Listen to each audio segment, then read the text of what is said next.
আসসালামু আলাইকুম বন্ধুরা, কেমন আছো সবাই? আশা করি সবাই ভালো আছো। আজকে তোমাদের জন্য আমার রেগুলার রান্নারই একটা অংশ শেয়ার করতেছি, কচুরমুখী দিয়ে কই মাছ রান্না। কচুরমুখীগুলো আমি কুটে নিচ্ছিলাম। ভিডিও তো ফোন ধরার কেউ নেই, একাই ভিডিও করি, তাই অতটা সুন্দর হয় না সব সময়। আর এই যে প্রথম থেকেই দেখাচ্ছি, আমি চুলায় কড়াই বসায় দিলাম। আর এখন এই যে দেখো, ল্যাম্প বা তোমরা কি বলো এটারে, দিয়া, আমাদের বাগেরহাট অঞ্চলে আমরা ল্যাম্প বলি। তাই ধরি আমি একটু পুরনো জিনিসের প্রতি আকৃষ্ট, পুরনো জিনিসগুলো ব্যবহার করার চেষ্টা করি। মনে হয় যেন আমাদের মুরব্বী যারা, মানে শাশুড়ি, শ্বশুর শাশুড়ি, মা, এদের সঙ্গে নিয়ে কাজ করি, এরকম একটা আমার মনের ভিতর ফিলিংস আসে। আমি সবসময় যেন চেষ্টা করি তাদের পুরনো জিনিসগুলো ব্যবহার করার। এরকম অনেক বাড়িতেই হয়তো পাবা না এখন। যে আমি জলটা ধরিয়েই আর কি মাছগুলো একটু ধুয়ে নিলাম গরম পানি দিয়ে। আমি সবসময় চেষ্টা করি গরম পানি দিয়ে ধোয়ার। আর যেহেতু কচুরমুখীতে রান্না করব, আর কচুরমুখীটাও আমি গরম পানিতে ধুয়ে নিয়েছি ফাঁকে, কিন্তু আমি এটা দেখাতে আর কি তখন স্কিপ হয়ে গেছে, দেখাতে পারলাম না। এরপরে আমি তেল গরম হয়ে গেলে মশলাটা দিয়ে দেব। রেগুলার রান্না যেভাবে সবাই করে থাকি প্রতিদিনের, সেভাবেই বাটা মশলা ব্যবহার করি। আমি পেঁয়াজ, রসুন এবং জিরা একসঙ্গে বেটে নিই। এভাবেই মশলাটা ভালো করে কষিয়ে, সঙ্গে আস্তে আস্তে লবণ, হলুদ, মরিচ এবং ধনের গুঁড়া আমি সবসময় ব্যবহার করি, তাই দিয়ে নিলাম।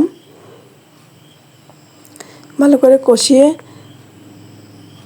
এভাবে ভালো করে মশলা দিয়ে কষিয়ে নিয়ে, মশলাটা যে টান ধরেছে একটু পানি দিয়ে আর একটু ভালো করে কষিয়ে নেব।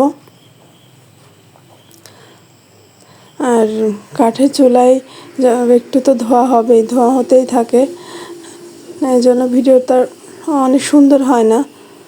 তারপরেও যারা আমার অডিয়েন্স আছে, আমাকে যারা ভালোবাসে, তারা অবশ্যই আমার ভিডিওগুলো দেখে লাইক, কমেন্ট এবং শেয়ার করবে, এটাই আমি আশা রাখি।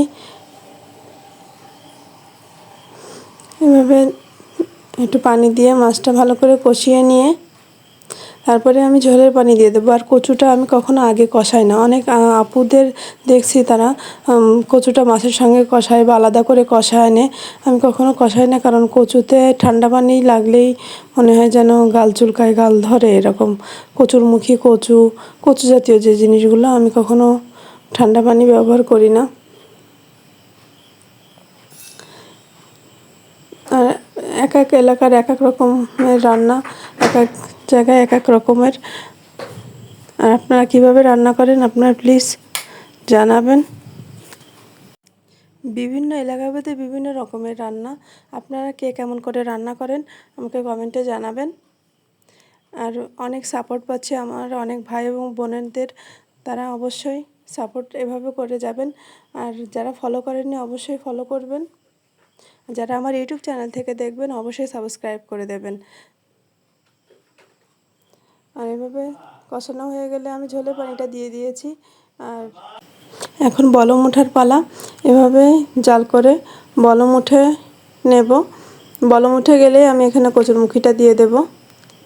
আর কাঠের চুলা, মাটির চুলায় রান্না করতে গেলে তো একটু সময় লাগে।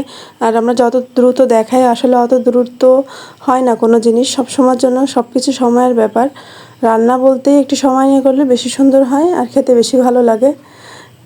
আর এগুলো হচ্ছে আমার গাছের জাম্বুরা, বা আমরা বাদামি লেবু বলে থাকি।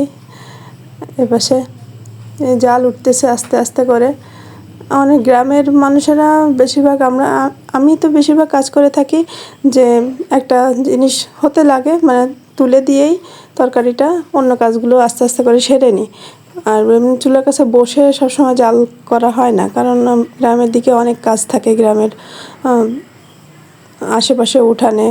আর গ্রামে থাকলে কাজের অভাব হয় না। যে বলম উঠে গেলে আমি কিন্তু কচুরমুখীগুলো দিয়ে দিয়েছি। এভাবে কচুরমুখীতে এখন ভালো করে জাল করে নেব। আর কচুটা আমি যথাসম্ভব না ঢাকার চেষ্টা করি, কারণ মনে হয় কেমন যেন ঢেকে দিলে অনেক সময় গাল চুলকায়। আমার কাছে মনে হয় এক একজনের কাছে এক এক রকম।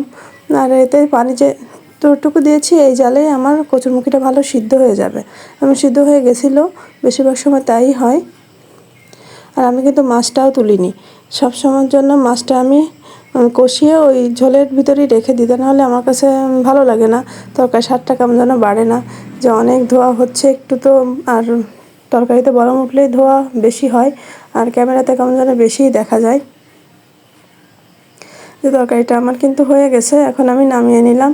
আর না, এটা কিন্তু খেতে খুবই মজার ছিল, আর যেহেতু জ্যান্ত মাছ দিয়ে রান্না।